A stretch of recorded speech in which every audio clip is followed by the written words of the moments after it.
joining again. So this is the third week of the training, the technical part of the training.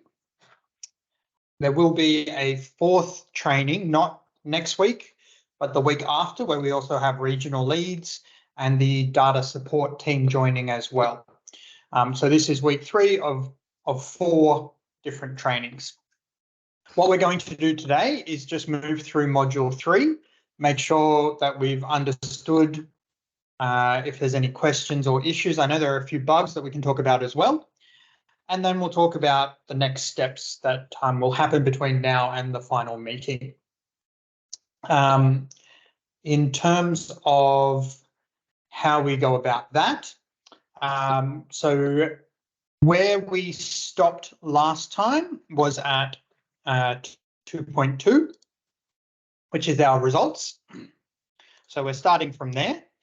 As we said, W1, just a welcome screen, W2, the results screen, and then W3 is recording of who's participating. So remembering, I can see a lot of people have workshops where you anticipate even up to 30 or 35 people. So you want to divide into groups of smaller groups so that everybody gets a chance to discuss. And you can also have points where you have groups present to other groups around how they're going there as well. So Brendan, I had a question about this. Yes. Is the idea that these smaller groups would then also have sort of group facilitators who would make sure that this information is being entered correctly? Or do we let one of the participants sort of take a lead and do the data entry? Yeah, I mean, it's an interesting question because most workshops will have one technical and one process facilitator. I know a couple workshops will have more than one process facilitator. I would probably say if you don't have enough people to cover each group, then you might need to appoint the most tech-savvy person of a smaller group to take over. But you'd have to be ready for them to clarify on questions that they're not understanding or where there's big discussion. So you might have to be pulled between 2 groups. So leading one and just keeping an eye on a second group. Does that make sense?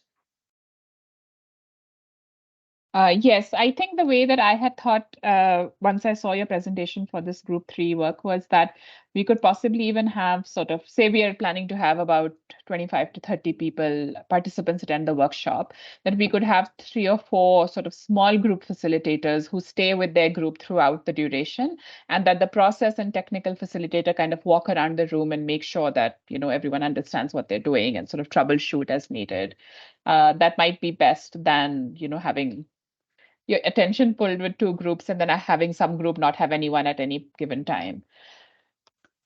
Yeah, I think the important thing is you guys have all come through this training now, so you know the questions that you might have interpreted differently to how it was intended or otherwise. So I think you've all got an idea of, oh, that question I'll need to clarify to somebody if they're being a sub-facilitator or something like that. But the ideal is that you wouldn't need it, but if you've got these quite large workshops, it's not going to work to have 15 people centered around one of these either. So we've got to find the middle ground. But as you're saying, if you could pull in a few, sub-facilitators or people that stay with that group, but have the confidence to come and tap you on the shoulder and say, Munza, can you come and we want to discuss this question because we don't understand it. That's probably the only way to do these larger groups. Yeah, that makes sense. Thanks. Perfect. So, just reminded everybody, just stop me talking if you've got a question, and as we move through. So thanks, Munza, for that question. Sorry, Brendan, I had one more question. Sorry. I mean, and I don't know how the participants for the India workshop will be selected, but say we do have groups of, say, crop-specific experts, and so we have, say, a sizable number of people who have expertise in rice and a sizable number of expertise in wheat. Does it make sense to even split the module so that the wheat people deliberate on the wheat questions and the rice ones will deliberate on the rice questions? Or is the idea that we do all of this in sort of a systems perspective. Great or question. maize, or if country has some other crops, anything, yeah. Yeah, great question. So the idea here would actually be to mix people so that they are interacting beyond their just technical expertise. So, in a hypothetical situation, you wouldn't have 5 people from CIMMIT running the tool there and 5 people from EiA running the tool there and 5 people from IFPRI running the tool there. What you'd want is a mix of people in each of those 3, because part of the tool's purpose is to create discussion and consensus as well. So where possible, try and mix people. You also find, if I take the South Asian example, if you put people in known groups, then the hierarchies come in and the boss will talk the whole time and the people below them will stay silent the whole time, and then we're not actually generating discussion or consensus as well. Mm-hmm. So yeah, where we can try and make sure that we mix groups, and it also means that hopefully if you've run this say 4 times in a workshop, like 4 different groups in a workshop, you would hope that they're not completely different outcomes at the end. You'd hope that there is some similarities to the adaptation options and the way things are scaled, to give some synergy as we aggregate up. Because if you have a wheat group and then a rice group and others, they'll just focus on the adaptation options there. So, I mean, there is a benefit to that, is they know the subject area better, but I think we want the mix so that we get discussion and people walk away thinking that their own thing is not the only solution that's present in a particular location. Mm-hmm. Two excellent questions, thanks. Is there anybody else that had questions just on the structuring of these workshops before we move into Module 3? Okay, excellent.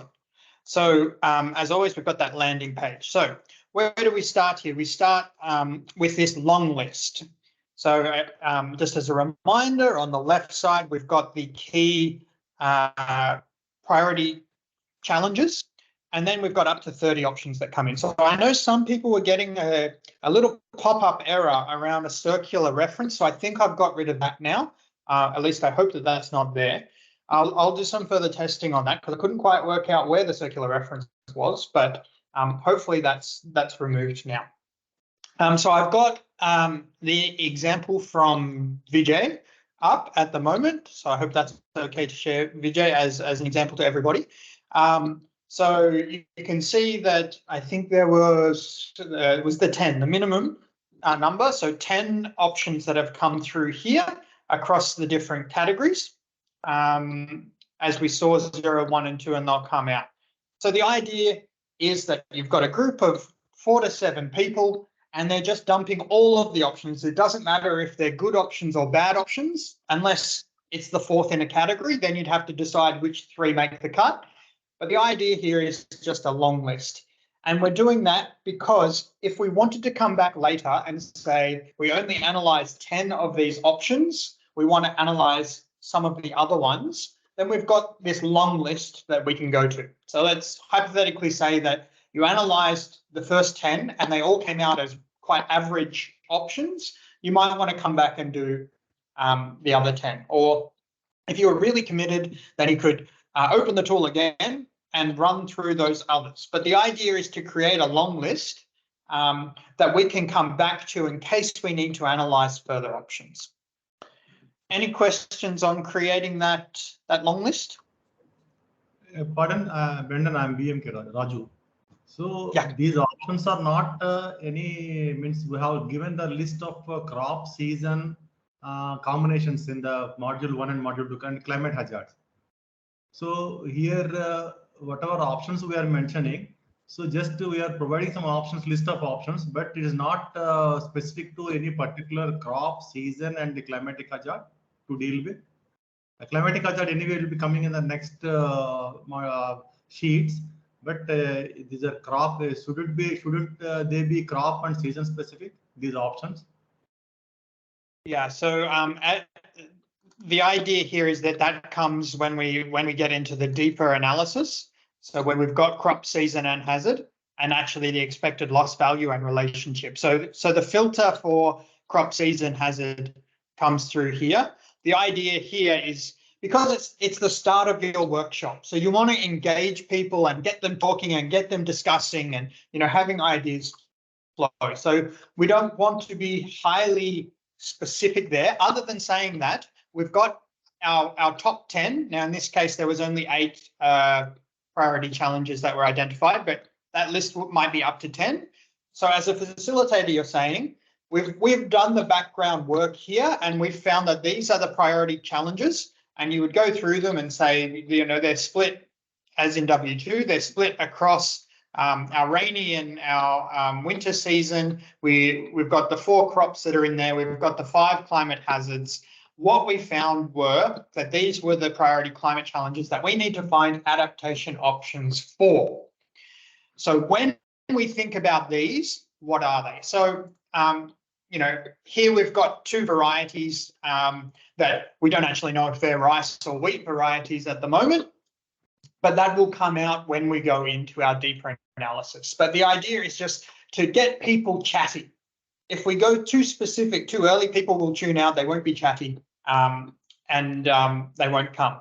The same in that when we're going to then go to 3.2 and take that long list to a short list, a reason for exclusion might actually be that it's on a crop that is not in the top 10. So I think we said that there was mango in here in this system. So maybe somebody's, you know, a mango pathologist or something, and they've suggested something, and you would just have a reason for exclusion in that mango didn't make the top 10 list or something like that. But the idea in that long list really is to get people chatting and talking to each other. Does that make sense, Roger?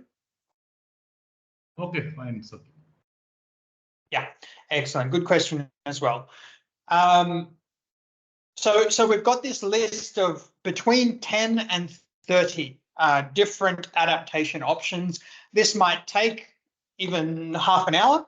You're encouraging people to get chatty, to talk to each other, to exchange ideas, and then you're coming and putting them in the different options. So again, as a facilitator, you're thinking about making sure that everybody's heard, that there's going to be some people that will just be absolutely insistent that the best adaptation option is what they did their PhD thesis on 15 years ago. So you've got to make sure that they feel heard. The point of having the long list is that idea might make the long list, but when you get to the short list, then there's a consensus from 7 people. It's a 6 versus 1 scenario or 5 versus 2 where it just doesn't make that final list, but it's still there. So the idea is also to make sure people aren't offended when their pet thing isn't made either, because it's still made the tool, it's just not made the deeper analysis process. So we've got our long list. So I know people were having problems with the shortlist as well, and I put a little video on why that was occurring. I will send out this latest version after this call for the people that haven't sent a final version through. But there was a problem where I missed one bit of code there around skipping the filter. So it should work well now. Apologies for that little error. You can see whenever you change one thing in the tool, it throws everything else out, which is why these little changes are actually quite big for me to follow through. But my apologies that I missed that one. So what we are looking at here is, so in this case, we've got 10 options that came through, but I know in other cases, if you went for more than 10, you'll have this need to bring down to 10, which means that you've got the options to include, to merge, or to exclude. So I wanted to bring up a few things. So this is done correctly here, where we can see that option 4 was the zero till and option 5 was the residue cover. So in the long list, zero till was the tillage and crop establishment, and residue cover was in the soil health and residue management. So they are 2 distinct adaptation options, but what happened in this hypothetical workshop from Vijay and the Indian crew is they said, well, that's actually better bundled because, you know, various scientific reasons, if you do this together, you get more benefit. If you do one without the other, there can be problems that come in. So essentially they've packaged this into a conservation agriculture package. And so they've merged 2. So this is how we want to do it. And then they've excluded 2, just saying that whilst it is an adaptation option, it's not economically feasible, or it's not a feasible option. You might say, yeah, that it's not a priority crop, or it doesn't fit the top 3. So there might be somebody suggesting an adaptation option, and during that discussion, you say, well, that adaptation option actually doesn't hit the top 3 options. It hits, 6 and 7. But we want to prioritize those higher ones, so we excluded it. I want to bring up a different example, and I'm not picking on anybody particular here. I just want to make sure that we have a full understanding. So this was another one, and I just want to pull in what we mean by merge. So here we had 2 selections of merge, but it didn't merge in the sense of here where we said we're going to take 4 and 5 and package it together.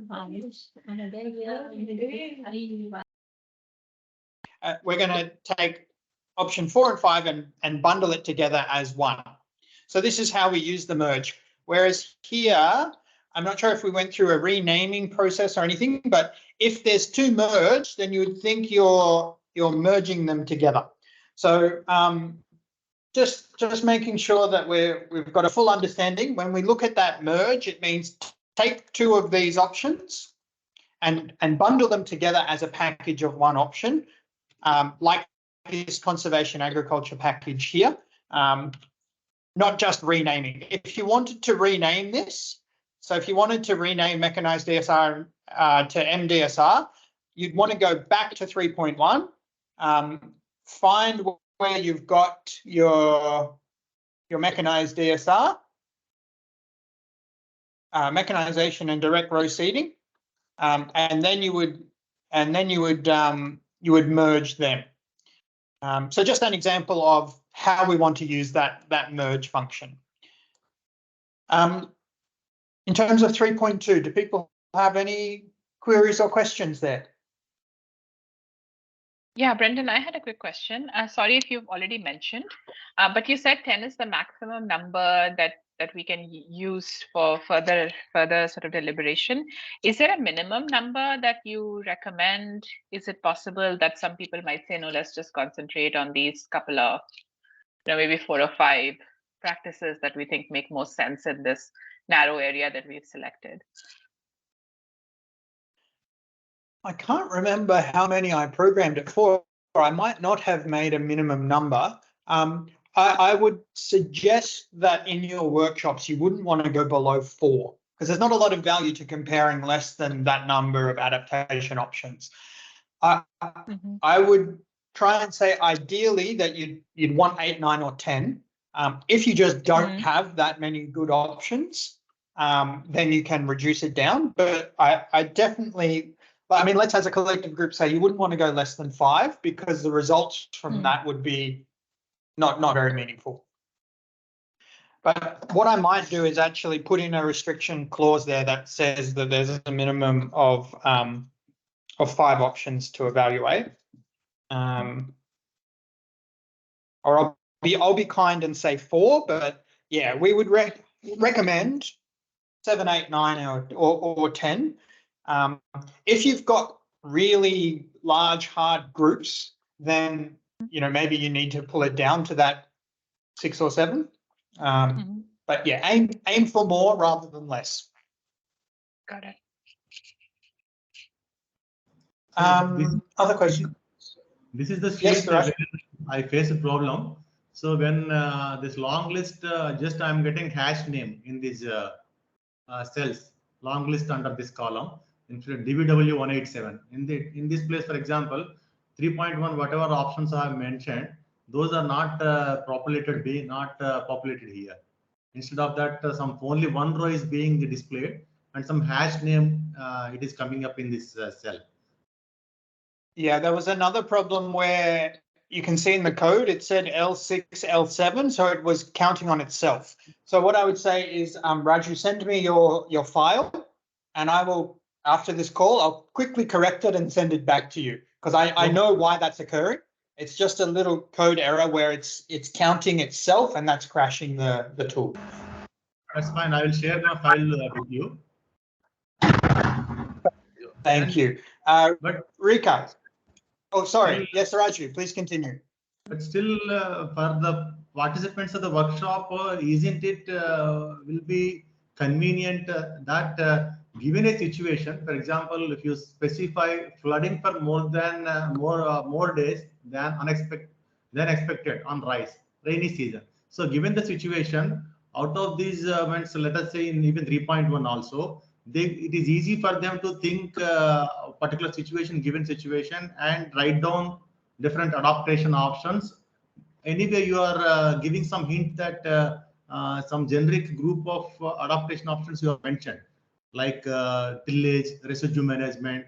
So within that, they have to pinpointedly or specify with more details. So I think situation which is to be addressed or challenged. So for a given challenge, what are the options? If you map that one, it will be easy. Anyway, you are providing the left hand side all the situations, and right hand side we are asking them options. But even then, unless if you specify a challenge and ask for options, when they thinking by given a set of some 8 or 9 challenges, thinking of options for all of them simultaneously, it may be tough for the participants, I suppose. It's my opinion. Yeah, so we had that discussion particularly between Andy McDonald and I around what is the best way to do this. And the reason why we chose to go this way instead of the way you are saying is because we want to prioritize some adaptation options that are relevant to more than one climate challenge. So, for instance, residue retention is relevant to more than one of these challenges. And so we want to be able to capture that more easily. So we're trying to have that system approach rather than that crop level approach. I guess the solution that I have for you is, as facilitators, making it clear that that left-hand side is your guide, and you can discuss that. So you could say resilient cultivars. Okay, let's look to this left-hand side.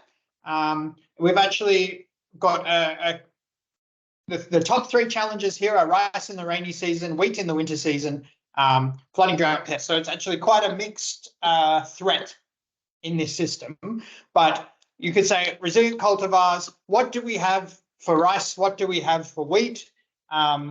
You know, and 5 or 6 will come out and say, okay, how do we want to prioritize? Which ones do we want to come through? So the point is that you can do this, but it's just more in your role as facilitators to try and have a discussion rather than to formally put that into the group.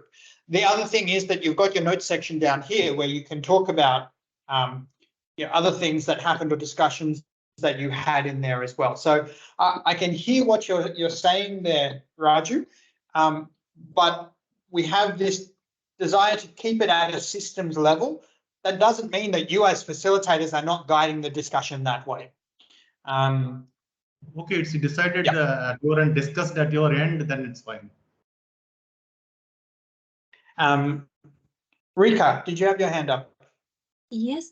So Brendan, so the idea would then be at the start when we think about grouping, that perhaps the different groups with a specific like a stakeholder characteristics in terms of knowledge towards this adaptation, is it then better to group them together? Because I see, for example, if we have all rice people, maybe under these categories, they have similar adaptation options in their mind.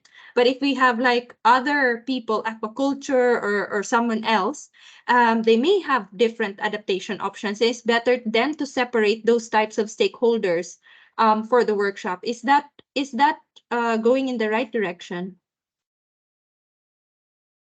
So I think that's a similar question to what Munz is asking about. How do we compile our groups? If we've got 30 people, how do we split them between these? My response is still that it's better to mix people because if you just go into existing groups and structures, then you won't necessarily get discussion and consensus. You'll defer to the most senior. And most people will have some understanding of the different elements that are there. Otherwise, it's a bit harder to pull together. The other way that you can think about this is when you've got this group going, you might want to stop and pull together your, say, 4 groups.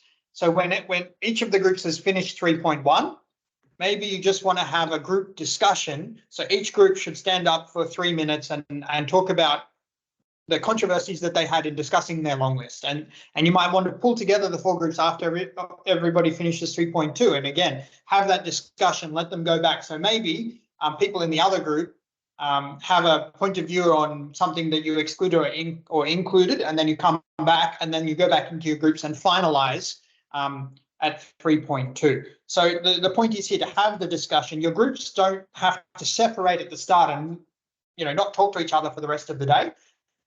You want to stay in those groups, but the groups should be interacting with each other as well.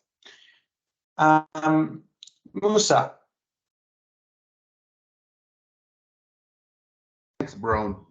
Apology for this delay in joining. I was in the middle of something. Actually, my question is also, I just find out that I actually find out this week that actually the Central Africa Highland Mix will have around 3 countries, Rwanda, Burundi, actually 4, Rwanda, Burundi, southern part of Uganda, almost half part of Uganda, and the eastern part of DRC.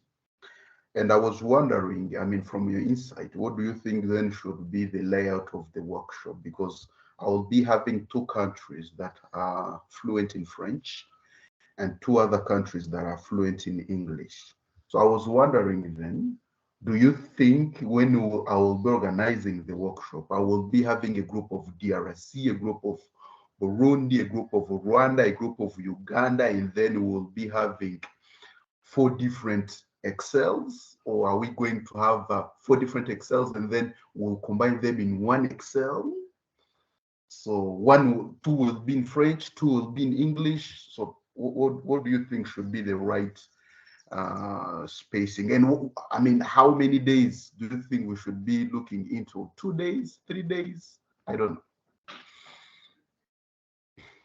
Thanks for the question. The first one is you shouldn't mix the languages. So you definitely need your language groups to make sure that people can contribute. The second one is you have to think about the systems that you're talking about. So Rwanda and Burundi, if they're having that similar cropping system and they have the similar language in French, you could choose to differentiate by country, or you could choose, if they are similar systems, to have 2 groups, half with each country. The distinction comes in a little bit harder though when we look at what's in 3.3 forward. When you talk about extent of private sector or government stance, even evidence-based, there might be studies that are done in one country and not another. If it's at different stages, if the adaptation options are in different stages in the 2 countries, it would make sense to split them country-wise rather than to have them mixed, because there are specifically different experiences happening in those 2 countries. Likewise with Uganda and DRC, the system might be a little different there, depending on which part of Uganda you're talking about. So it would make sense if there are different systems to keep them split. So we can have a deeper discussion and we can meet with the regional rep as well and have a discussion about how to do that. And we've also got the meeting in 2 weeks where we want to have some of those discussions as well. So initial response is you probably want to separate them by country, but let's have that discussion, think about it and have that discussion in 2 weeks' time as well.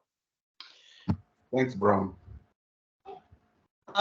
Other questions that we have before we move on. So we've just completed our long list, and now we've got our short list. Any questions on 3.1 and 3.2? Okay. Which leads us to the bulk of what we'll be facilitating in the workshop. So this is really what we are focused on, and we do between 5 and 10 times realistically. So the idea that we are coming through here is that we've got our crop season hazard combination. We've actually calculated how much yield loss we expect in the impacted areas. So this yield loss, remember, is not across your whole production domain. It's in the areas that will be impacted by this. So for instance, that flooding one is minus 60%. That doesn't imply that 60% of the whole production domain will be impacted. It's of the area that is prone to floods. So it's an important point for you to recognize when you're seeing numbers. Sometimes those numbers might be quite big, but the area that's impacted by that might be quite small. So when the tool calculates, it's also taking into account the area impacted, but it's showing here. So when you're talking about the relationship to productivity and the potential improvement over here,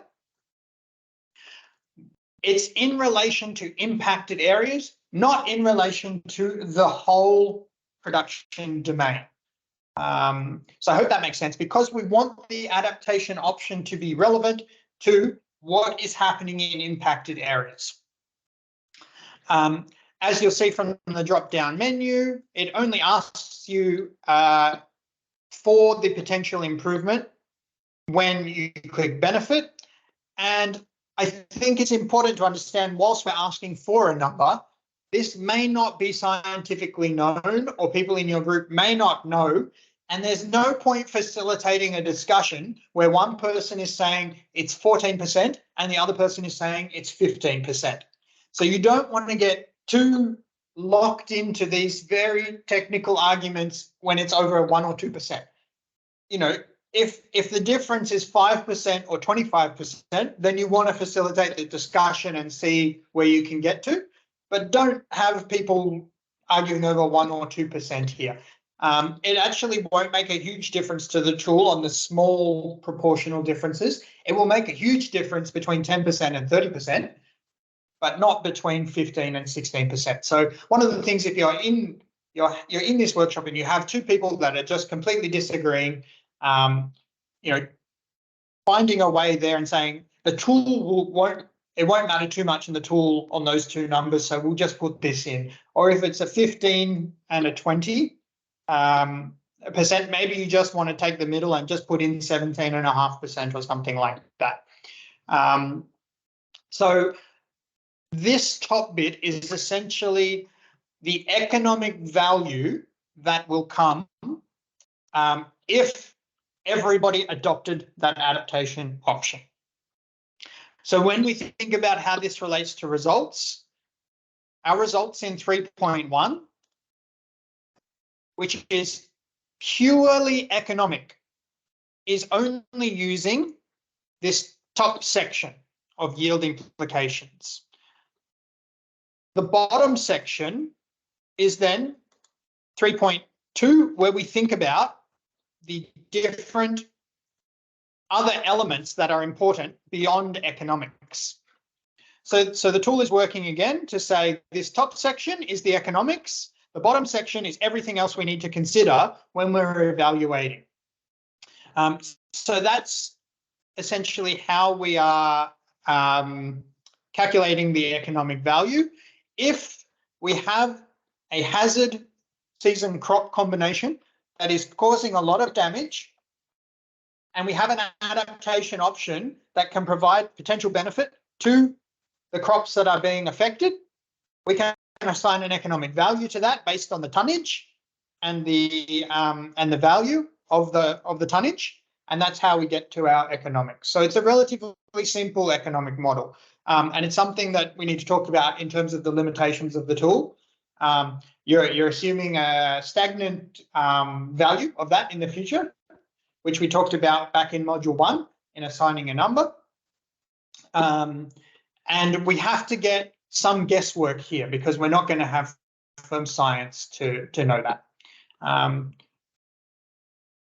So were there questions on this top section around that yield implications of adaptation options? This is not crop specific. This is hazard specific in a particular season. Correct. So you have your crop, your season, and your hazard. From the information that's put in module 1 and 2, we have the expected yield loss over 10 years in the impacted areas. And then we're asking in DBW 187, how would that affect? So Raju, that's a wheat variety, isn't it? Yes. Okay, fine. Because yeah. So you can see the way that it's filled in. Okay. You can see that rice, there's no change because DBW 187 has no relationship to rice because it's a wheat variety. So what is the benefit? Extra column, it is coming up below the wheat. So this is saying that winter wheat. After the last. So winter wheat and drought, there is a 31% reduction in yield over 10 years, averaged over 10 years, because of drought causing impact in winter wheat. We're saying that this particular variety, I don't actually know much about it. If farmers were to plant DWB 187 as an adaptation option to drought, then it would have a 20% yield benefit to those that are affected by drought. And what is the third benefit row? Green, third benefit. Under here? So, third item, so below that. 20%, that one. Yeah. So that corresponding to no crop name is there, no hazard. I think there's somehow those have been pasted. So we would ignore that they're there. They shouldn't be there. We have to ignore this, no? It is not mapped to any particular crop, season, or hazard. Exactly. So I'll have a look at why that's coming up. I've just copied across what I received. So I'm not sure why that's there. But it will look like that. Everything is aligned to a crop, season, and hazard. It's fine then. Other questions?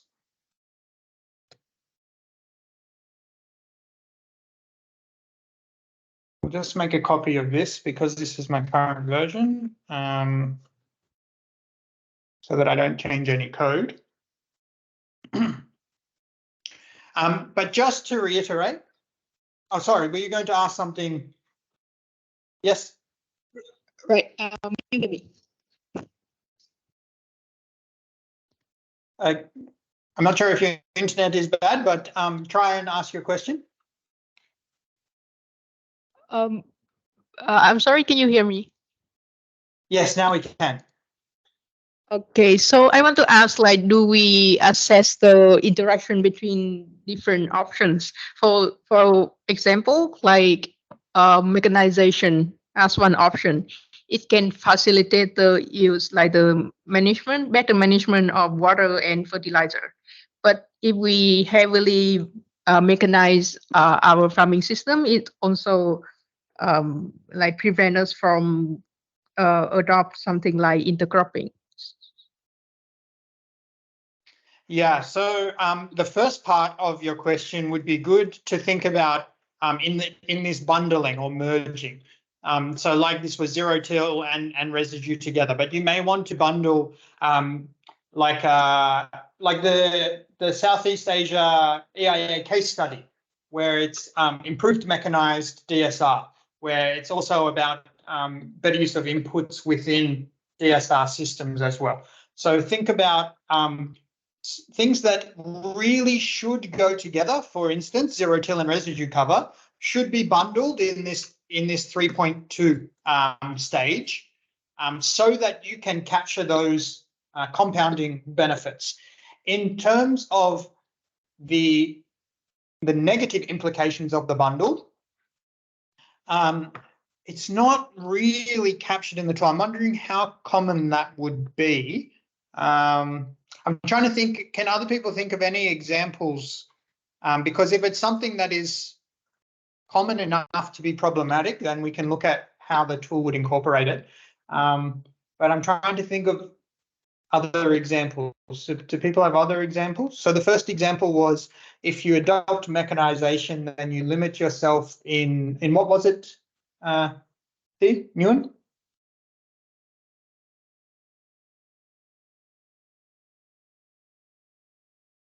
If you're replying, you're still muted. But the idea that if you adopt an adaptation option, there are negative implications as well. I'm trying to think if there are others. Do people have other examples?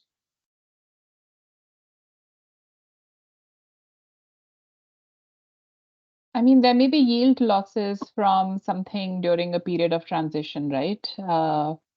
If they are not, I mean, from some certain kinds of seeds, like some stress tolerant varieties of seeds, in some cases, there may be a adjustment period where there may be some yield losses. So we've got to assume that the transition is successful. So part of that is captured in the ease. So over here, what is the comparative ease of farmer uptake and transition? So where you would expect some form of transition, you would not say that the transition is easy. So we are capturing that, not in the economic sense, but we are capturing that one. But I like that as an example. And what we're trying to do is to think of these examples. So when we are making this assessment about Munza, keep going. Yeah, sorry, I think it's coming with a little bit delay, so I'm sorry if I interrupted you.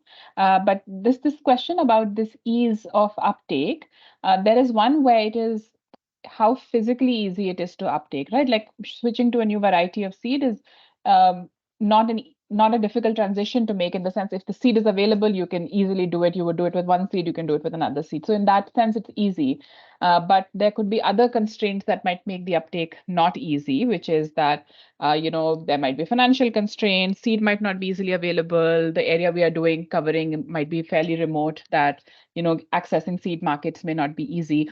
So when we say ease over here, do we just mean the sort of actual physical act of adoption, or do we also mean sort of all of these sort of market conditions, credit conditions, etc., that might make adoption easy or not easy?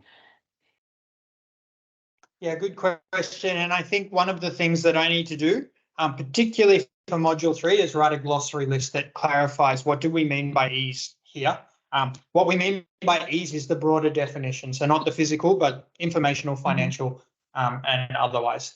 But I take on board your comment that we need to have a definitions list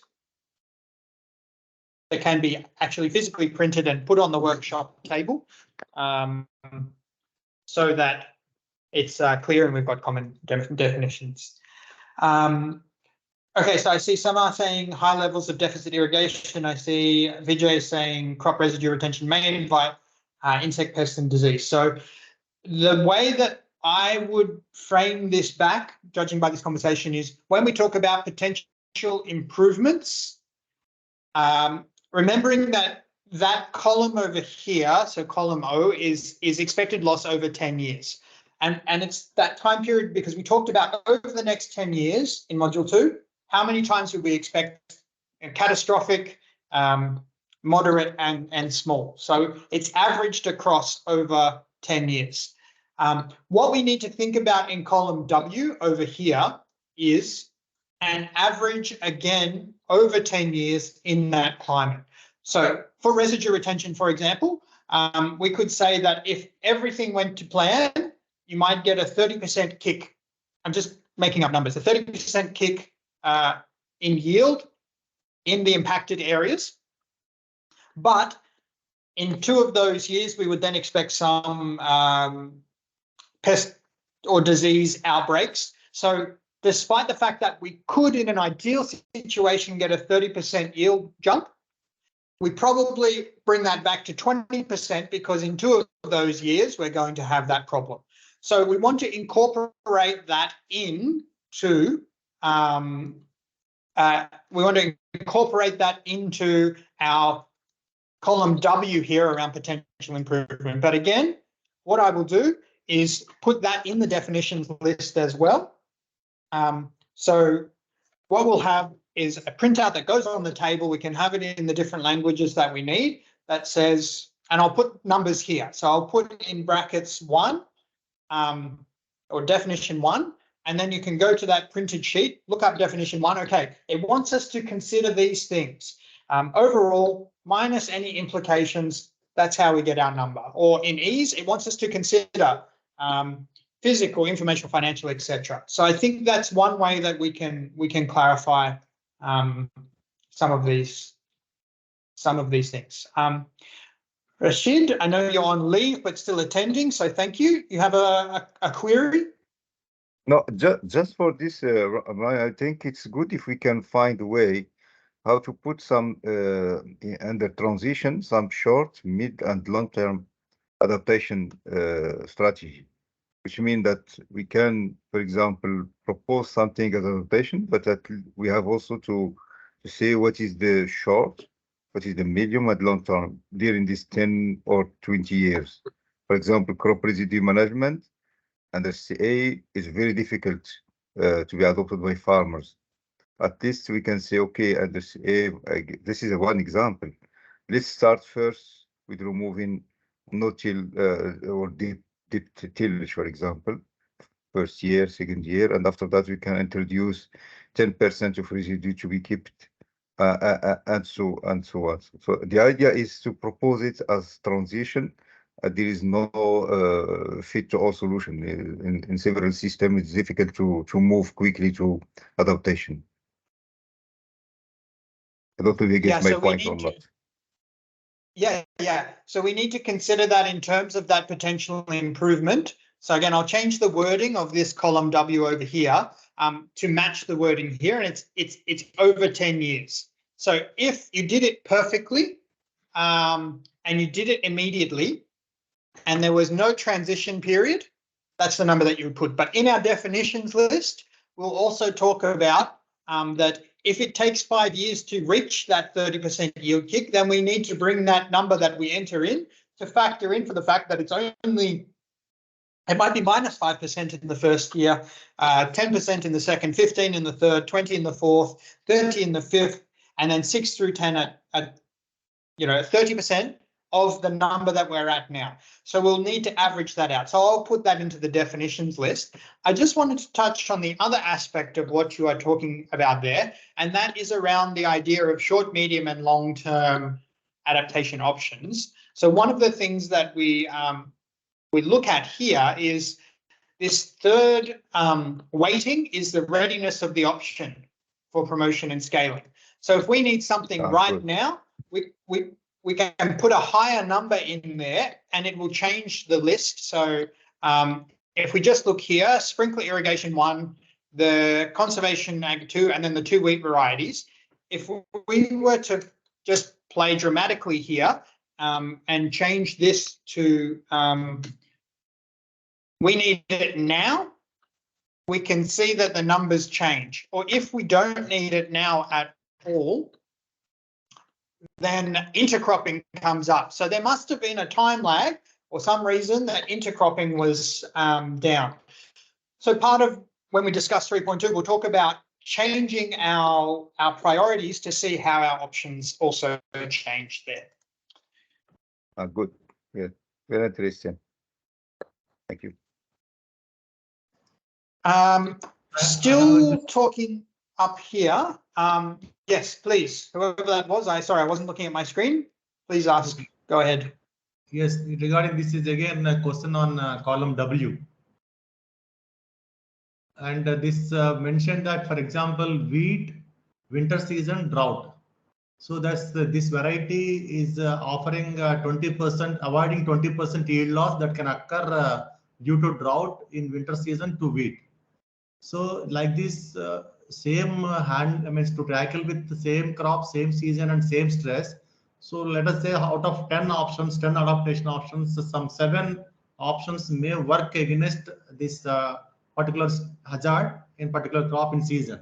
So means how we ensured is it necessary to ensure some of these percentages in column W over different adaptation options should not exceed 100%? So the criteria that I actually put on there was not to exceed 200% because I thought there might be some absolutely transformational option that came in. Whether I expect it, I don't. But right now it's set there. But realistically, you could go above that because it's asking you to compare to the climate impacted situation. So there may be things that will improve productivity, not only back to current levels, but go beyond the current level. So it is possible to go above that. Does that make sense? Up to 200 you have provided. Yeah, but I think it's highly unrealistic that you would double production with a particular adaptation option, but the tool does allow for up to 200%. No, not at all, because for example, we are not making 200% of the production. Actually, we are making avoiding means loss. Whatever this 20% is there. For example, wheat yield is let us say 5 tons. So 5 tons means 31% of 5 tons loss is expected due to drought in winter season. So around 30% of 5 ton means it is 1.5 ton, isn't it? So out of 1.5 ton, 20% of 1.5 ton, we are avoiding that loss, isn't it? Is it that way? But I have a question to throw back, because one of the things when I was rewriting this question was, is it more useful to talk in percentages or is it more useful to talk in tons? Because, for instance, I could put average yield under the climate scenario here, and then you could put in tons per hectare average. So is it better, and this is not just a question to Raju but to the group, would you prefer that this question is in percentage or in tons per hectare? Raju, you can answer first because you're talking to me, but I'm interested to hear other people as well. Percentage is easy, but it should be clear. What I'm telling is, for example, the expected yield loss is, let us say, very less percentage, like 5%, something like that, up to. In that case, even your potential, this column W, total over all the adaptation options, it can go to 500, 600% also. Means that margin is very less. Already up to 5 to 10% loss is there because of that particular hazard in the particular crop. So in that case, this percentage of potential improvement, it will go very large. 200 may not be enough upper bound. So what I could do, Raju, see if other people agree. So there's a consensus that percentage is where we want to go. Instead of this 3-tiered option, sorry, it's very small. Let me zoom in. Right now we have a 3-tier option of benefit, no change, or worsen. Now we could change that to a 4-tier option. Worsen is the same, no change is the same. And then we have provides benefit, but not back to current average yield, and then provides benefit beyond the current average yield. So that might be a better way to frame it, to say that if you select beyond average, you're talking about in comparison to current yield, and if you select not to that, then you're still talking within the range. Would that simplify it or not? It addresses to some extent. It can be tackled in that fashion. This idea is okay. Okay. So I think that's one of my action points, because I am a bit uncomfortable with the way that the percentage is shown there. So that will change in the version that I send. That column S will have 4, and it will be, I'll get the wording correct. but worsens and no change are the same. But then we'll have improves beyond current yield and improves the climatic impacted yield, but not beyond the current yield. And again, I'll send a definition list. A definition list won't come tomorrow with the tool, but I will create a definitions list for the workshop. So I think this will work for individual particular adaptation option. So because anyway, generally means I don't think that for individual adaptation option, nowhere it can go beyond 100. But my hunch is if you add or aggregate over all the adaptation options, in that case, it may go much higher. But individual adaptation option, I don't think that whatever expected loss is there, it can completely be avoided. It rarely happens, I suppose. Yeah, and I think from the perspective of what we're trying to do here, we need to be really clear on what that percentage represents. So it's either a percentage improvement on current yield or a percentage improvement on the hazard impacted yield. And so I'll set it up so that you specify which percentage you are referring to. But yeah, that's good clarifications. Thanks, everybody. I think what we will do is we'll move down. So we said the top was economics and the bottom then is essentially the context. And now that's split between a few different categories: the implications for farmers, the system implications, the technology context, the current status, and the future context. So we've got those 5 categories and they emerge in that order. The first is the implication for farmers.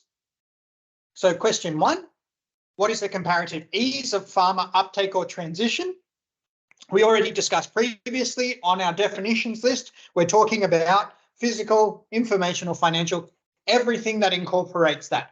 How easy is it for this farmer to see that adaptation option, to do it, and to transition to it and to get benefit? The second part of that implication for farmers is the time frame to benefit. So this really comes back to that transition idea of if I do it right now, so the options, if I do it right now, do I get benefit in 1 month, 6 months, 2 years, within 5 years, within 10 years, or not within 10 years? And the tool will really discourage and deprioritize things that are at the higher end of that time frame because we're talking about climate adaptation now. So something could be incredibly financially beneficial, but if it doesn't occur until 10 years' time, then it's something that the tool will deprioritize. So this is aimed to capture what we talked about before around that transition period. How easy is it and how long does it take to get that benefit? Again, we'll write some definitions for these, but does these 2 questions on implications to farmers, do people have any queries?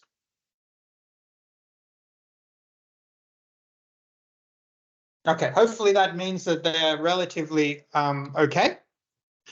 So the next subset is the system implications. So farmer implications means as an individual, what do I get? And the system means as a collective, as a community, if everybody were to adopt this, what would happen?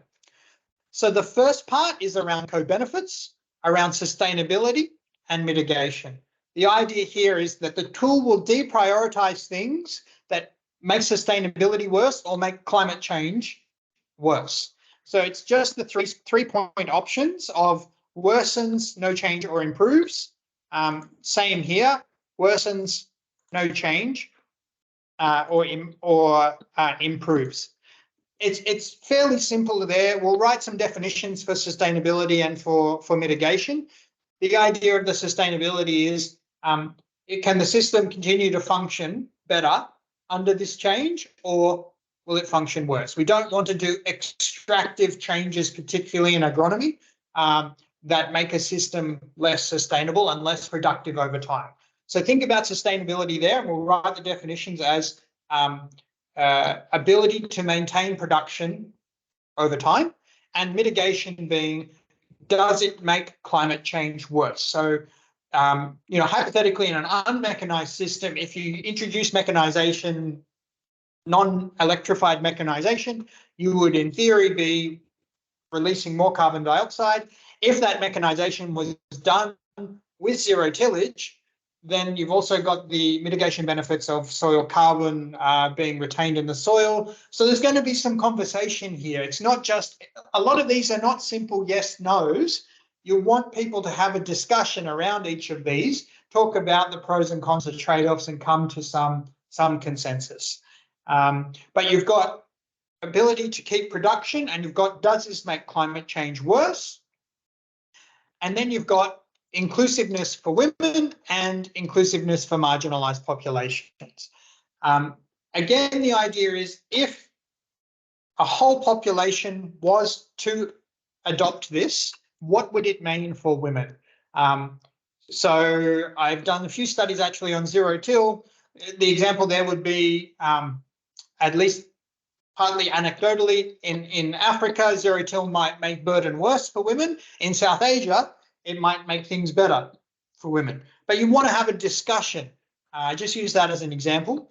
What would this mean if a large area took up this adaptation? What would it mean for women as a subpopulation? And what would it mean for marginalized populations? You, in your workshops as facilitators, will have to define what you mean by marginalized populations. We can't set it at a global level. It will be different in each of your workshops. It might even be different in each of your groups in your workshop. So 2 tables might define those marginalized populations differently. Say, in DRC, it might be different to in Uganda.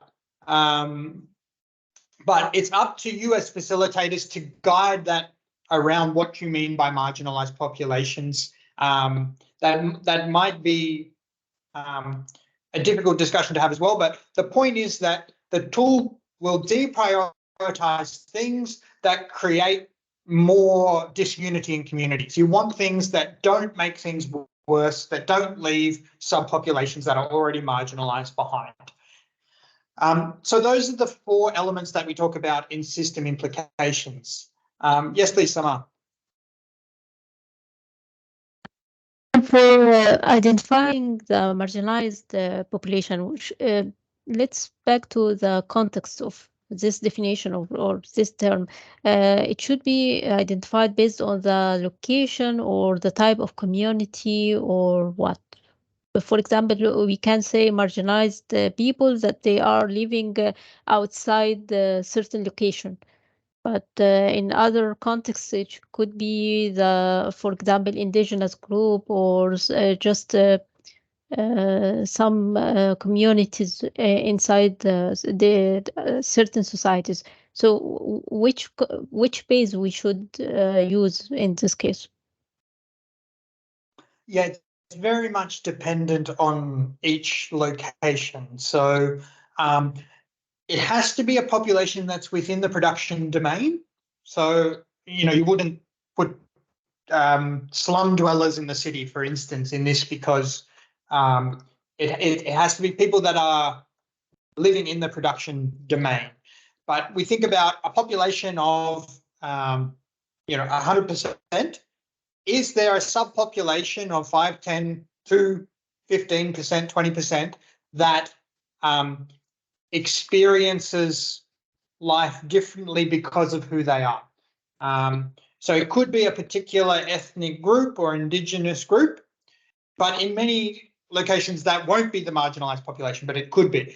It might be a particular caste group, it might be a particular economic group. For instance, marginalized in some locations might be ultra poor landholders, ultra small landholders. It's for you as a facilitator to define what that means in your context, thinking about what's relevant for you. It's not something that I could define or we can define at the global level. Does that make sense? Okay, what if the people agree that we don't have this category?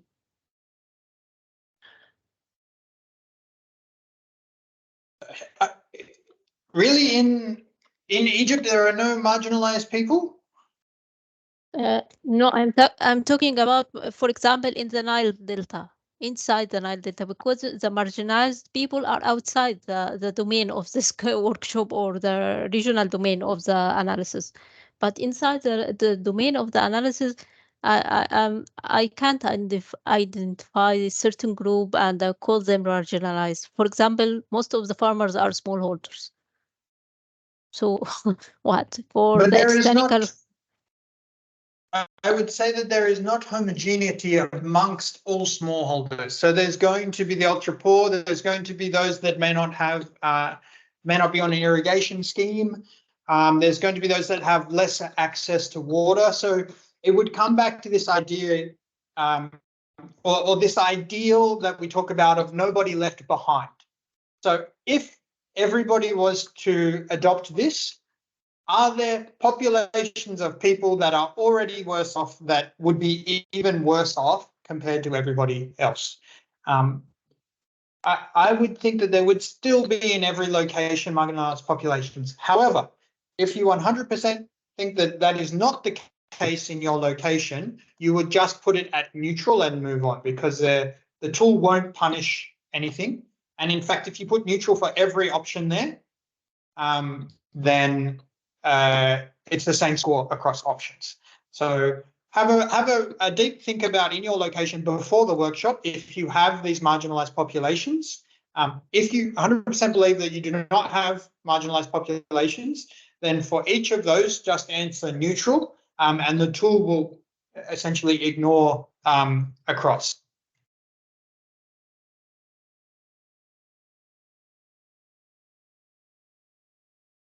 And yes, I agree, Monza, that the term itself, marginalized, is better used in South Asia, but it has to be this idea of nobody left behind, and particularly not those that are already behind being further left behind. And as Yonde says, around everybody having the same opportunity. But if you in your context really can't think of marginalized populations, send me an email and we can discuss, or we just put it at the same level. But I would think that in every location there are people. No farming location in the world is homogeneous. There are differences even if everybody is a farmer. So think about who are the ones that already are a step behind everybody else, and would they be worse off? Okay, so we'll move on to the fourth box, and that is around technological context. The idea here is evidence-based. So we'll have a definition. The evidence-based will talk about, is this particular adaptation option proven in science? Meaning, do we know that, are we assured that benefit will occur if done correctly? Because we are science-based organizations, we want to have some basis of evidence to support our promotion. The idea here is that if it's low, if you then said, is it extension ready? Meaning, right now, are we ready to promote to farmers right now? So evidence is one aspect, and then let's say you had a variety that's about to be released, but it's not yet released. It wouldn't be extension ready. The idea then is time to impact. So it's again about the tool deprioritizing things that are not ready to go now. The longer that it takes to be ready and the less evidence you have, the more the tool will deprioritize. So if you put it wasn't ready, but it will be ready within 1 month of now, it's essentially the same as saying it's extension ready. But if you go to 2 years, it'll be more, 5 years more again, 10 years more than 10 years, the tool will really deprioritize there because climate change is happening now. We need to prioritize things that we have. But again, we've got that filter that we briefly looked at 3.2 that says if you wanted to take a long-term view, you would put 0% on the readiness, and that will tell you what's best in the long term, or you could even, put it higher to come back. So that's what we're looking at there. Yes, please, Munza. Yeah, hi, Brendan. So for this extension readiness, what if there's, for example, a technology that exists and say is freely available for farmers who are willing to pay full price? Maybe it doesn't, for example, in the context of India, feature among the list of, say, machines that get subsidy, right? That there are efforts to put it in that list, but right now it doesn't. The machine itself is ready for anyone who's willing to pay full price for it. But we know, as, say, people who are working in the field, that if we do promote it among the group of farmers that we're interested in on the area we're interested in, that people will not uptake it just because the upfront cost is, say, too expensive. Would that still qualify as being extension ready, or not? Or is that something we should not? Is that not an important thing to worry about? Another excellent question from Munza. I would still classify that more in the comparative ease of uptake and transition, in that it's the reason why that's not occurring is, for instance, because it's really expensive. So if a machine were to exist but nobody took it because it was expensive or didn't have a subsidy, that for me is ease of uptake rather than extension ready. What we really are trying to pull out in extension ready is this still being developed, or is this ready to go from a technological standpoint? Okay. But we will incorporate that into our definitions list. So it's evident to me that we need, for module 3, we need a definitions list. So that's high on my priorities. And so in that list, we'll say, by extension ready, we mean this, this, and this. By extension ready, we do not mean this. You should consider that in ease, or this, you should consider that in something else. So that's how in my mind, this definition list will be a table of definition, what you need to consider here, what you should not consider here, or what you should consider elsewhere. Other questions for technological context? So in technological context, there are 3 boxes are there. I think second and third box can be clubbed, and we can put one question. Like 1 month you are given technology, 1 month, 2 years, 10 years, something like that. So first option could be like it is ready now. Yeah, it's just a filter function, because when the lists get very long, it's harder to see. It's also easier to have a discussion to say, is this ready? Everybody says yeah, so everybody says no. If you start having the conversation on how many months till it's ready, then the discussion, I feel, will get a bit distracted. But yes, this could be merged. But I think the idea of having the filter is that it also looks less busy as well. So while prioritizing, probably you have considered 2 subcomponents of this technological context, I think. One is evidence-based and readiness. Yeah. That be the case, it's fine. Yeah. I thought you were considering 3 parameters instead of 2 parameters.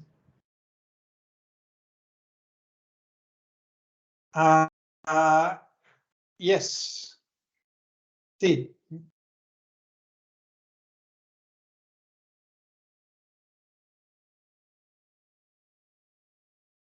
Is it Thi Nguyen? I'm not sure if I'm saying your name right. My apologies. I think in the situation Masna mentioned about like the price of the machine being too high, is it fall under the category of how easy it is for farmer to uptake that option? Yeah, so we'll build that into our definition list, but for me that belongs in comparative ease of farmer uptake.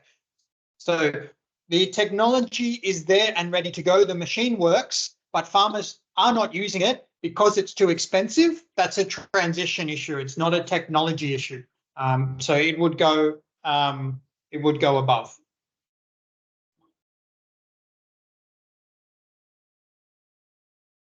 All right, we'll move across to current status. So the 4th. So the idea of what the tool is doing here is if you have really low awareness in the tool, it will come out and will identify that you've got an issue here that you'll need to focus on awareness building. Likewise, if you identify that there is some awareness, but all of the perception is negative, it will again identify an extension need or an adaptation need that's required. And if adoption rate is really low. So it's basically identifying where in that adoption process the community is. Are they at the very start where they're going to need a lot of awareness building? Are they in that spot where it's just been introduced and everybody is saying it's rubbish? Or are you further up that adoption curve? And the tool, again, when we talk about immediate benefits and trying to prioritize things that can bring benefit where we need it, it's just the tool saying that you're going to need substantial support that comes here if you want to promote this. But because of those weightings, you can play with that as well.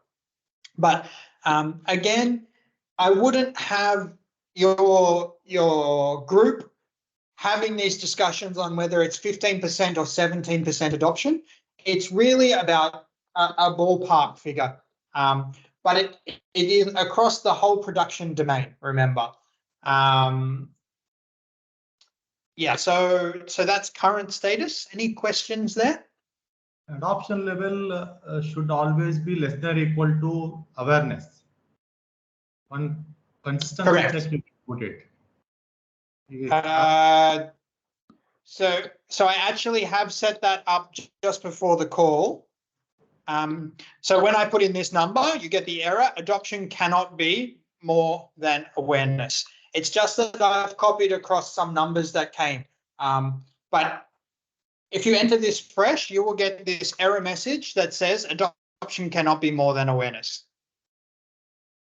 So what are the drop-down options for the second one, community, this general feel of the community?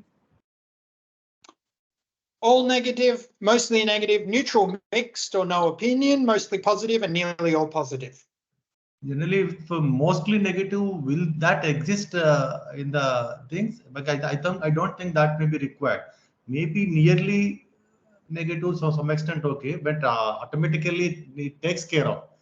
Whatever the practices which are mostly negative means automatically it will be eliminated. It's a Darwin's theory kind of thing, natural selection. Only positive, not necessarily. nearly positive. When you first introduce technology into a community, often you do have mostly negative. So my PhD was on conservation agriculture in Eastern and Southern Africa, and I would say at that point when I was doing it, you had some early adopters that were happy and everybody else that was mostly negative because there were information gaps, there were poor performance, there was a particularly bad year, the year that many people first tried it, so it was mostly negative. I would still argue that it is a positive technology, but at that point in time, the community sentiments were mostly negative. So it does occur. You still had some people that were happy, but across the whole community. This is not just of users, this is across the whole community, the production domain. That can be mixed opinion. Like that in the third option you are given mixed opinion, no opinion, neutral.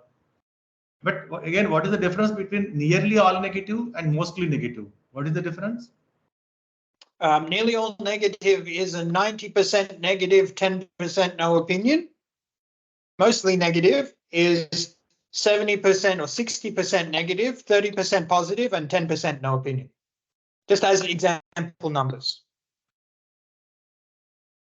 So means 90% people feel that negative and 60%. So that kind of at least one will be okay. Not two negative options may not be required. I feel. So the idea is that the tool it just needs a 5-point scale. If you don't use that mostly negative, that's fine. It's about finding that balance on a 5-point scale. I'm not too concerned if you don't use that. Mixed options will be take care. Instead of 5, you can put 1, 2, 3 kind of thing. I think it's still important to have those two extremes, because remember what the tool is doing is comparing this across your different options. So the more similarities that exist across the pages, the more everything comes together and the tool doesn't differentiate. So if you put similar things for each of these, it means that the tool comes out and says that everything is equally important.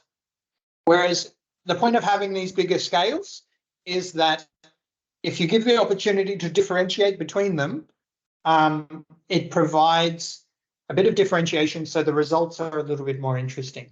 If you think that you wouldn't use the two extremes in your situation, that's okay as well. But it's important to have the ability to differentiate between them. Okay, it's fine. The other thing that I should mention is if you go below 10% of the community, it won't do it now because I'm using the data, but if you go below 10%, it won't ask you these two questions. Because awareness is so low, we don't care about the general feel or the adoption level. So it just makes it moving through a bit quicker. I'm not sure if there were any examples there, but in this case it wasn't. So if you don't see boxes emerging, the same with is it extension ready? Yes, it doesn't ask you how long to extension ready. So it's just meant to help you work through that tool a bit better and not make the tool look so busy. The final one there is the future context. So this is around the government stance and the private sector context. 4-point scale, it's already there. It will happen within 5 years, it will happen within 10 years, or it will be longer than 10 years or unlikely. Same scale with private sector. Is it already linked? Strong linkages will be there within 5 years, 10 years, or more than 10 years. And the idea then, this is around this enabling environment. If something is unlikely to ever be supported by government, it will drop down in the priorities list. Same with private sector. If you're unlikely to ever get private sector involved, then that will slow adoption or will make adoption harder, etc. Does anybody have questions about that future context box? Again, in 5 years, 10 years, 2 options may not be required. Either participants or stakeholders will have some idea that in future government may support this or may not support or already supported. 3 options will be enough. The idea is that you might be on the cusp of it. So when I worked on zero-till equipment in West Bengal in India, I came in to a project at a point where they had done 6, 7, 8 years of work proving it, and we were on the cusp. We were going to Kolkata a lot. We were talking about the subsidies, and we got there where the zero-till machine was incorporated into the subsidy schemes by the government of West Bengal. So we knew that we were on that cusp. It was going to happen soon. There was no formal approval of that machine on the subsidies list, but we were pretty sure that we were on the cusp of that. So it's again this idea of having these options in the tool provides that ability to come. The same if you were working with machinery manufacturers and you were on the cusp of this machine being released. So you had a variety that you were about to send off for commercial production in the private sector context. The idea is to try and get a little bit of a time scale to pull out some differences between these different options. Because again, if you limit down the options, everything will come out similar. We want to see some little differences that you aggregate all the little differences together and the tool comes out with differences at the end. So that's why we've got the different number of scales there. It might be more than you need in your context, but in some other contexts, these will be important. Okay, that's fine. Okay, so the last bit then is the workshop notes, as we can see in there. Really use these workshop notes areas because they will form part of the narrative that we tell. So when because I'm not coming to all of your workshops, I will use these workshop notes when I put this together to send reports back. So I really need it because you'll be in different languages often or anything like that. We're not recording the workshops at all, and it would be impossible if you've got 4 tables in a workshop there. So when I go to analyze this and bring it together for the global study and even for the regional studies, it will make your life as facilitators much better if we don't have to have 3 one-hour calls to explain the results. If you just write some notes in the moment in the notes box, it will make life much easier for everybody. So I can really, really encourage you to have notes in those notes areas to make everybody's life easier, but it also brings some justification. So let's just say you put neutral for the marginalized populations. You would want in the notes, note answering marginalized populations, neutral because no marginalized people here, or really strong discussion about time frame to benefit because of X issue, or in terms of the government one, can see strong government linkages likely to occur because of promotion in last 2 years, have put likely in next 5 years. Helps to really put context into these. So really think about using those notes sections, not just for me, but for you, for how we use this data. So that's what Module 3 looks like, and it's simply repeated across. I fixed some of the links. We saw some of the links were broken. Some people weren't getting the later modules because of the filter issue. We fixed that. So we said, what do we get? We get pure economics in 3.1. If everybody adopted this adaptation option, this is the potential value. So numbers like that are extremely good for project proposals. For instance, if you are proposing a project on sprinkler irrigation, you would say that, hey, if you give us $100 million, hypothetically, if everybody adopted this, it would be worth around 5 times that. Again, with a little asterisk that says these numbers are not a promise, anything like that. But the idea for me, the numbers here are useful for maybe project proposals or otherwise. But for me, the important column is this comparative score. What is this number? So it's saying 500 million divided by the sum of everything here. So it's saying in comparison to the rest of the adaptation options, sprinkler irrigation is worth 14%. As in, if we only have limited resources, where is the biggest economic potential that we see? And in this case, sprinkler irrigation is there. However, it's pretty closely followed by 2 different wheat varieties. So you might say, in this case, if you were to combine those 2 as improved wheat varieties to address drought on wheat, you would get to 22%. So you've got to look at this not just in the exact numbers, but what's the story that's coming out here. But again, completely economic results. So we shouldn't just think about the economics. What we also have then is, let's think about here the economics, but let's also think about when the ability to provide multiple quick benefits to farmers. So that's about incorporating our, sorry, let me zoom in, incorporating our co-benefits and incorporating the how quickly that will accrue to farmers. The readiness is the time scales. Is it extension ready? Is the evidence base there? And then the social inclusivity. Is it good for women? Is it good for your marginalized populations? So what we then get when you enter numbers is a comparative score. So sprinkler irrigation was number 1 here,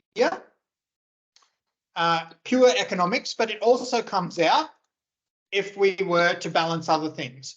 But you can see zero till and residue is comparatively very close here, even though it's down here at 6 and 7, 17 and 19. So it's bringing it together and saying, as an adaptation option to the system, if you were considering this balance, then zero till and residue come up.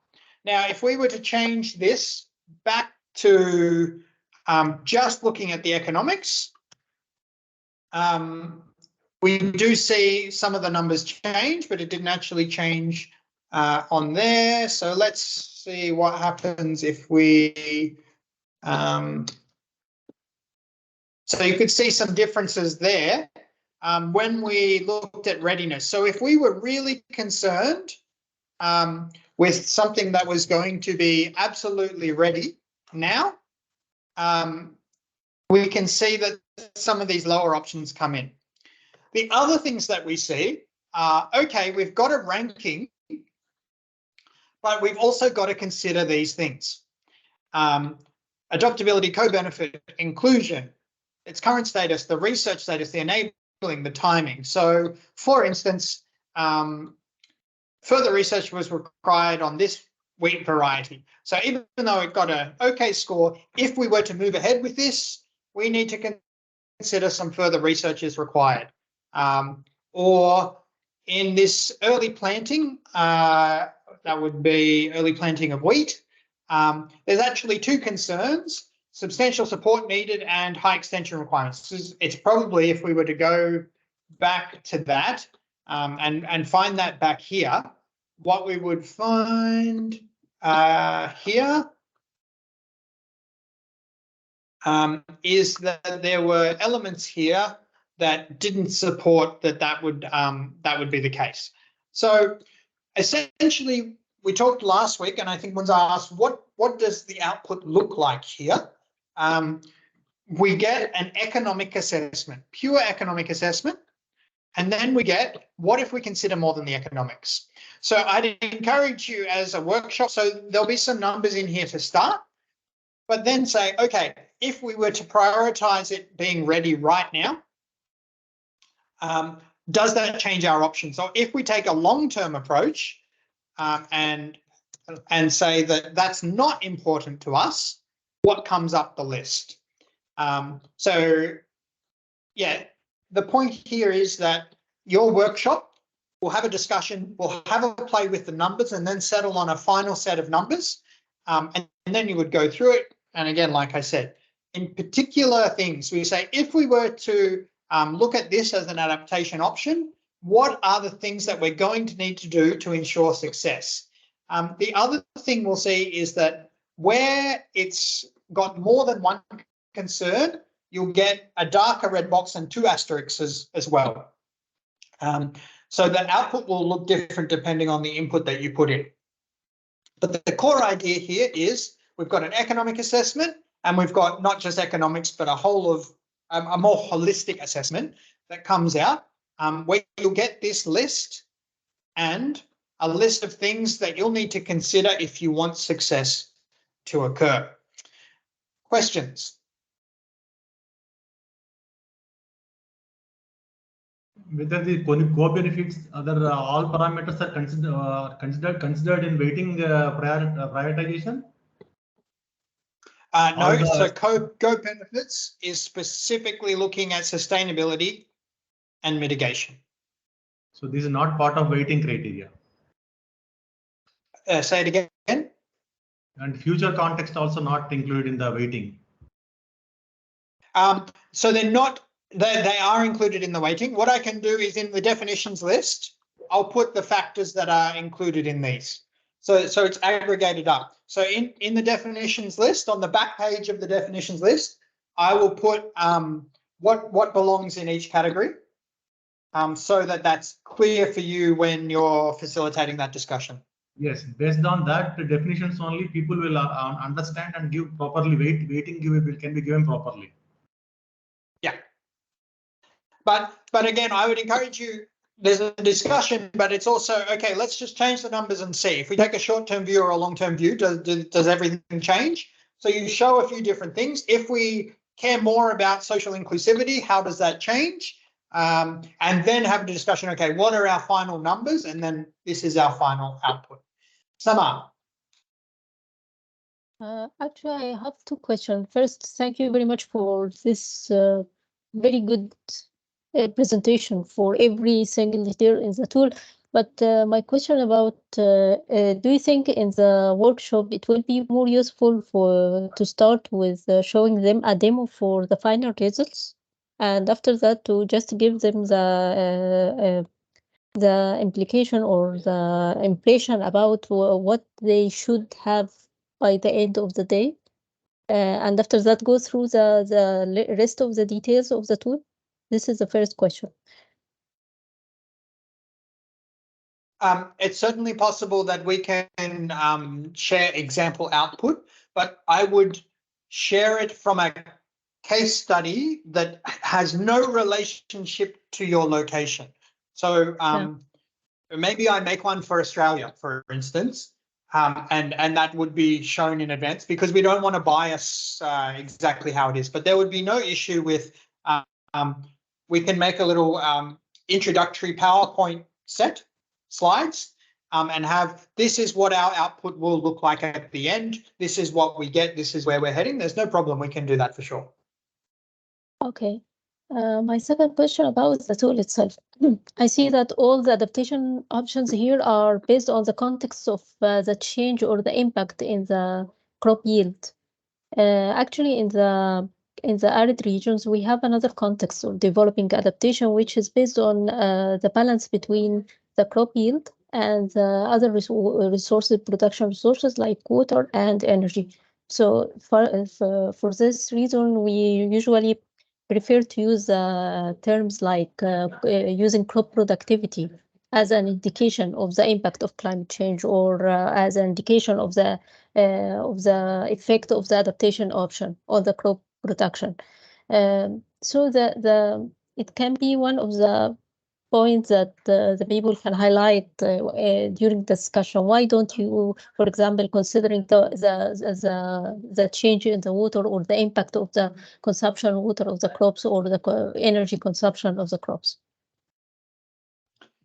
Yeah, so at the moment, the tool is capturing that in co-benefits around sustainability primarily, but also around mitigation. So for instance, because this is system implications, it's not farmers' use of water, it's use of water in the system. So anything that you promote that has unsustainable use of water or unsustainable use of land, or even use of pesticides that leak into water, anything like that, that all relates to the sustainability here. So it's partly there. What I would suggest is when I write the definitions list, I will make that link clearer. And you as facilitators would have that discussion. All right, what does this mean to a system? If farmers adopt this en masse, does it create any issues in farmer sustainability? So it's partly there. I admit to you, it's a little bit hidden, but with a definition list, I hope it will come out more. Thanks. Other questions from anybody?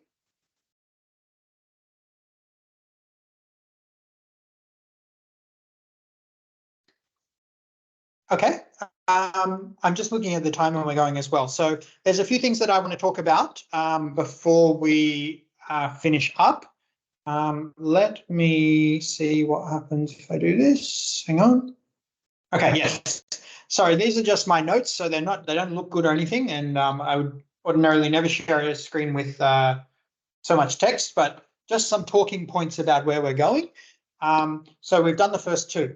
Next steps. So I'm going to do a final tool cleanup. We talked about not being able to enter where you shouldn't enter. So that's only in the first two modules at the moment. So I'm going to put all of the restrictions on the other cells. There's some color coding that's off that I'm going to fix up. I'm going to add a final page that talks about the limitations of the tool, because it's really important that we don't think that this can do everything. So that's going to come in. I'm going to do some final error testing, and I'm also going to split the file. I've had some people, and I think it's likely mostly related to CG centers that are on the Google environment and not the Microsoft environment, where the tool can be slow at times. So we talked about that splitting a file between the pre-fill and the actual workshop so that it's not doing so many calculations. So I'm going to provide options to everybody. If you've used this on your computer and you've had no problems with time lags or freezing or anything like that, then I'd say you can just use the full tool. If you've had any problems where you're concerned in the workshop that the file will calculate or slow down and it will impede your workshop, then you can use the second option where all the calculations in the pre-fill are done before, and you just use that module 3. So I'll provide those two options, so that will come. What's not on here is I'm going to create a definitions list, share that with everybody, and we're going to discuss that in the final meeting. And the last one is, some people have suggested that they would want some translations done for the tool, which is absolutely not a problem. I'll give you a quick look here. What does translation look like? So there's all my hidden tabs. This is what translation looks like. I'll zoom in. I'll pick this one because there's some Spanish in there. I have tabs that draw on lines of text. All I would need in translation is for somebody to look at the English text and write it in the language that you'd like that to be in. So in this case, if you only wanted it for module 3, you would be talking about translating about 250 phrases. If you want it done for the whole tool, then it's probably about double that, I would guess. Yeah, it's about 500 phrases. Some of the phrases are really short, like yes, no, others not. But now that you've seen how it works, if you want the tool translated, send me an email, and I need 2 things.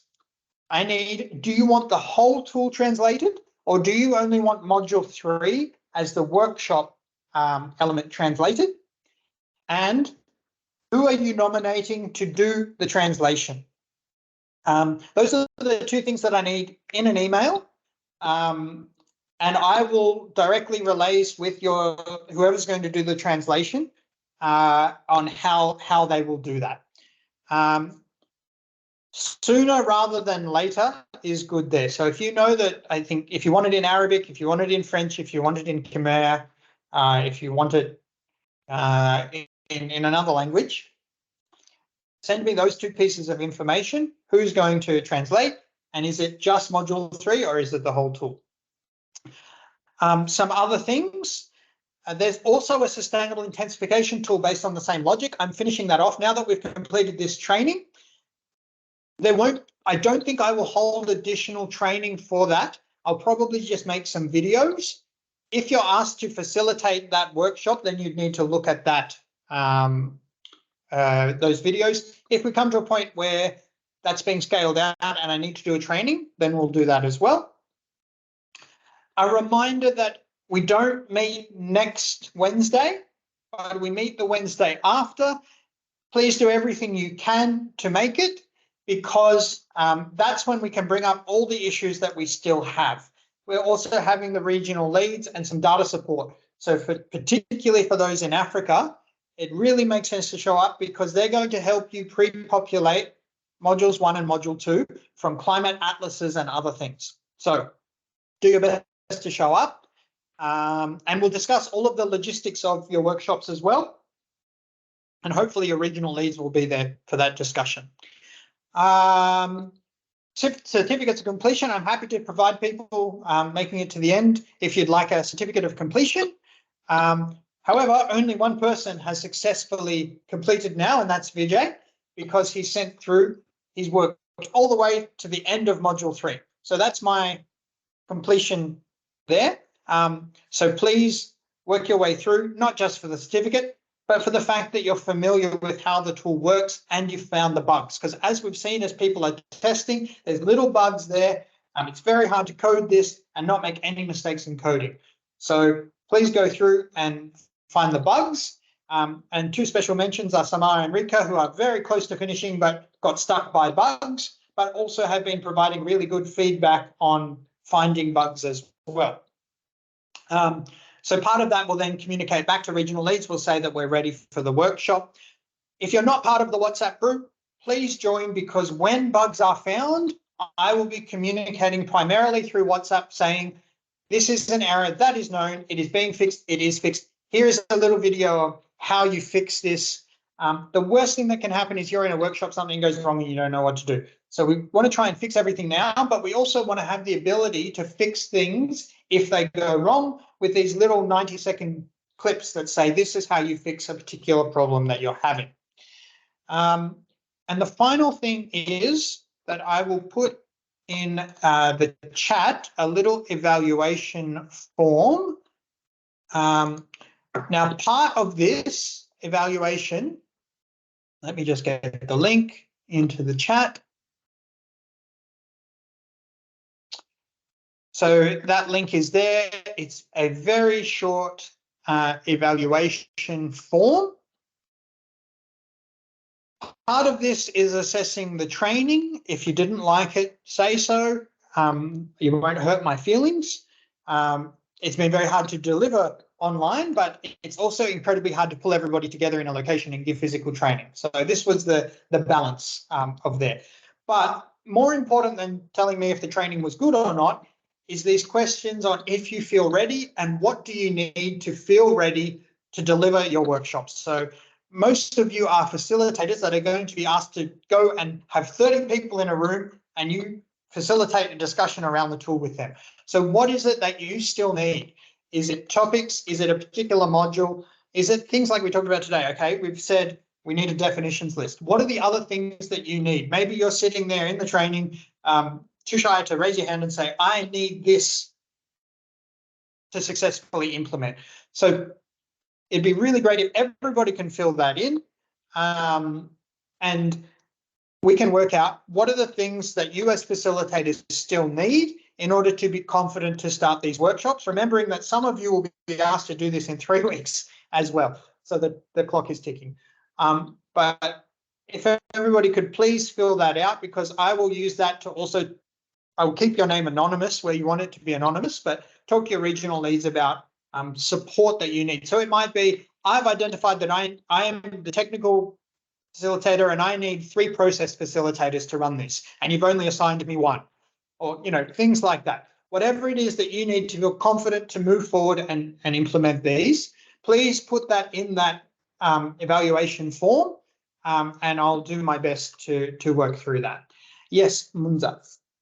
Yeah, hi, Brendan. Sorry for asking so many questions. But a question, and I guess we're meeting as the India team soon, hopefully, so it might become clearer after the meeting. But I guess just wanted to understand from you on sort of what you see as the distinction between the technical facilitators and the process facilitators. And in action, I'm just wondering how that would manifest itself when the workshop is actually happening. Great question, and it's one that I've asked many times. I actually don't feel that there is a huge distinction between all of this.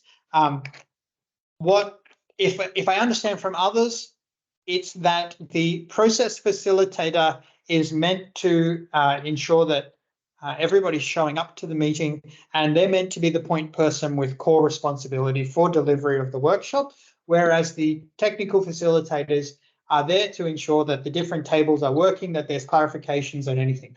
The way that this is emerged is, for me, I don't see any difference between process and technical facilitators except what is written in an Excel sheet somewhere. I would say that you've all taken the same training and you're all co-responsible for implementation. But I also wasn't privy to the development of these distinctions as well. So if you leave that with me, let's bring that up in the meeting in 2 weeks' time, where we have the leadership of EiA and your regional coordinators and everything. They might have a very different definition, but I would say personally, you've all taken the training and you're all quite equally responsible for implementation. And never be sorry for asking good questions, Munza. Anybody else have any other questions that they would like to discuss? Means for Yes, after please. the workshop, how we are going to aggregate different workshops findings. Because especially module 3, for example, we conduct some 6-7 workshops in our region. So then what will be the output? Will be one output will be there, not 6-7 outputs. So if I understand my role correctly, all of these tool outputs will come back to me, and I will aggregate this in a way that tries to create sense at a global scale and then at the regional scale as well. However, my primary purpose would be at that global scale. But as I aggregate, I will aggregate to the regions as well. So if you've got the tool run 7, 8, 9, or 10 times in a particular location, I will do my best to create a story for you, but remembering that each of those outputs is also useful without me in the process. So you get a list of constraints, and you get a list of concerns or things that you need to focus on as you go through. Where I can provide value, I will try and help you tell the story, but a lot of that will be what comes out of the workshop as well.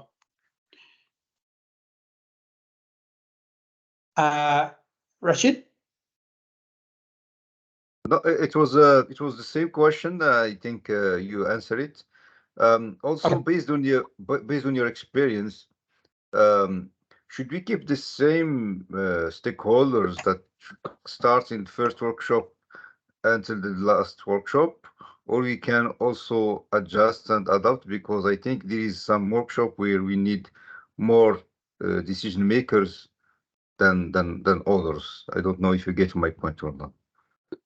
Is that a question in relation to the EiA platforms that you've previously Yes, developed? yes, or yes. Yeah, yes. okay. Yeah, I understand your question. I would suggest my personal opinion, and again, this is a good question for 2 weeks' time where you have the leadership of EiA. I'm just the person that's trying to develop the tool and methodology. But my personal opinion would be you should not limit yourself just to the people that are in your existing case studies and existing platforms. You should reach out beyond them, because the nature of those case studies are already that you often have one adaptation option that's your primary focus as well. If we go back to why all this is occurring, it's because there was not necessarily a strong process at the very start of excellence in agronomy for various reasons, and not a criticism, but there wasn't a structured process that actually analysed the climate relevance of those. I'd say that it probably got it mostly right anyway, but the point is that there wasn't a process. So this is leading into the next cycle, the next phase of EiA, and the next business case of EiA, where we want to have a bit more structure around that. And I would say that you should reach out beyond your platform in order to do that. But please ask that question again at the meeting in 2 weeks, where you have EiA representatives who can answer that. Yes, please, Ali.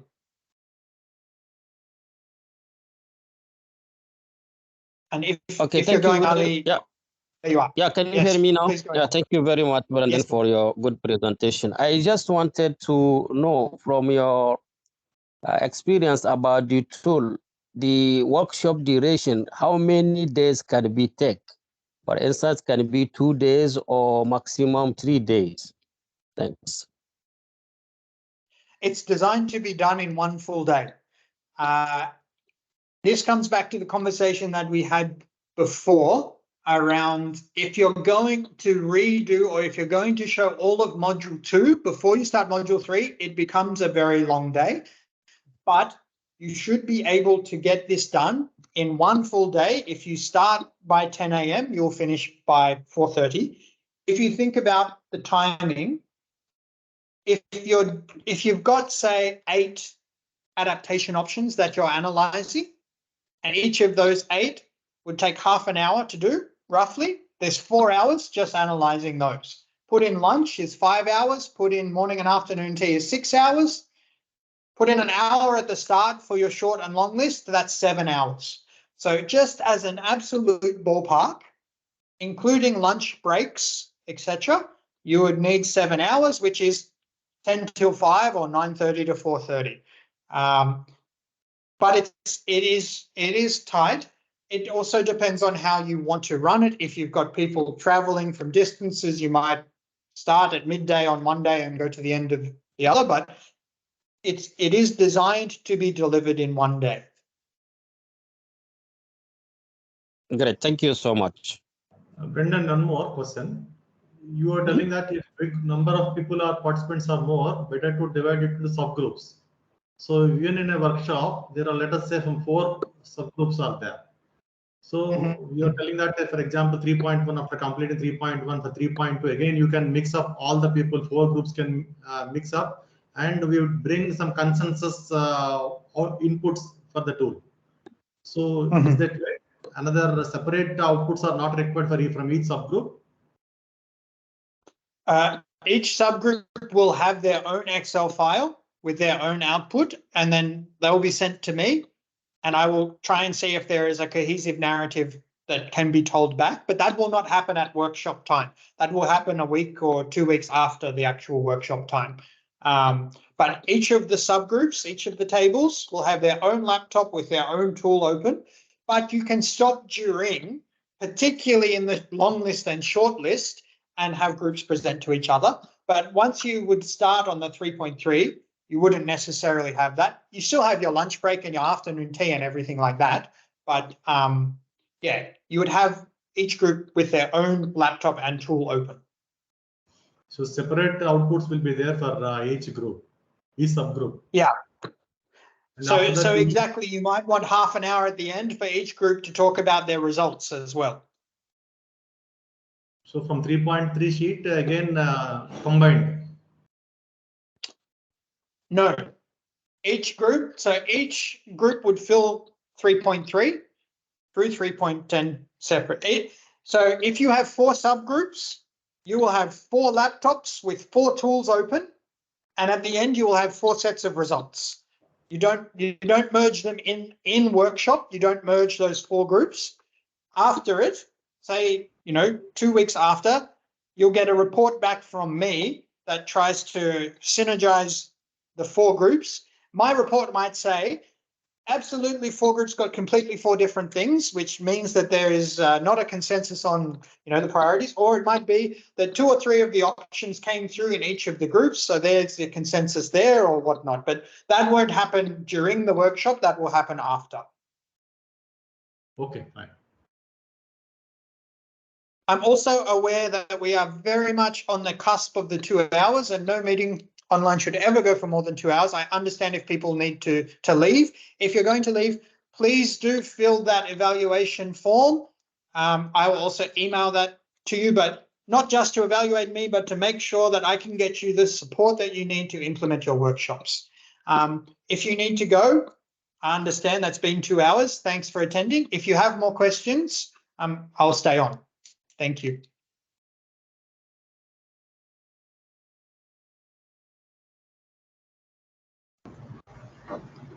Thank you, Brenda.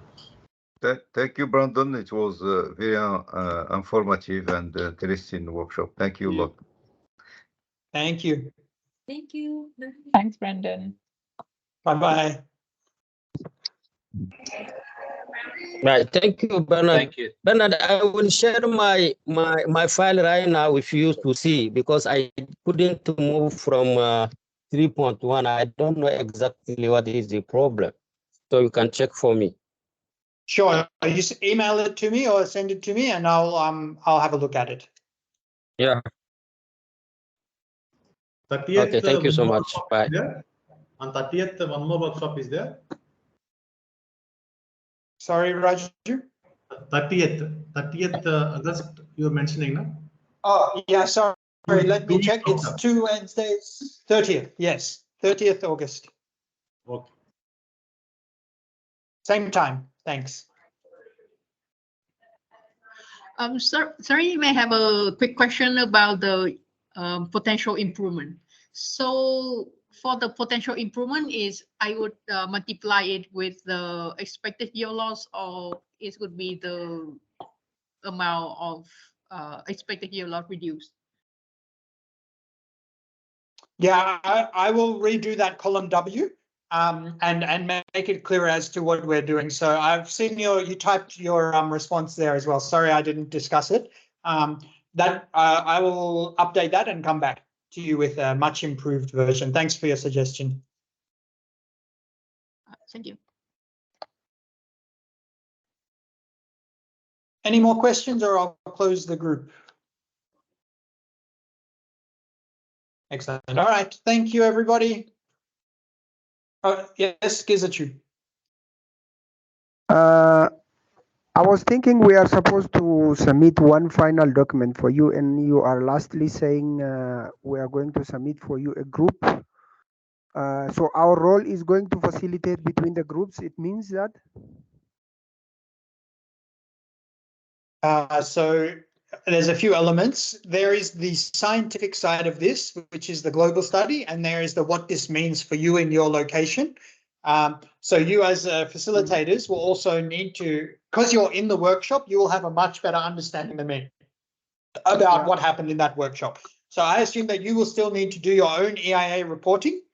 But so primarily my role is to look at the global scale, but you as facilitators will need to do your reporting at the local scale. But I'll try and support you if you have multiple tools, the multiple results and what that means. Still, if I'm getting you, so for example, we are going to have a group of 4 to 7 people in the meeting with their own separate file to work on. Yes. And then am I going to have my own as let's say if we have 3, the 4th one, or if you have 5, the 6th one? Is that what you mean, or we are going to just help them to fill their form and compile them at the end? So you will need to be able to report on how your workshop went and what it means for your location.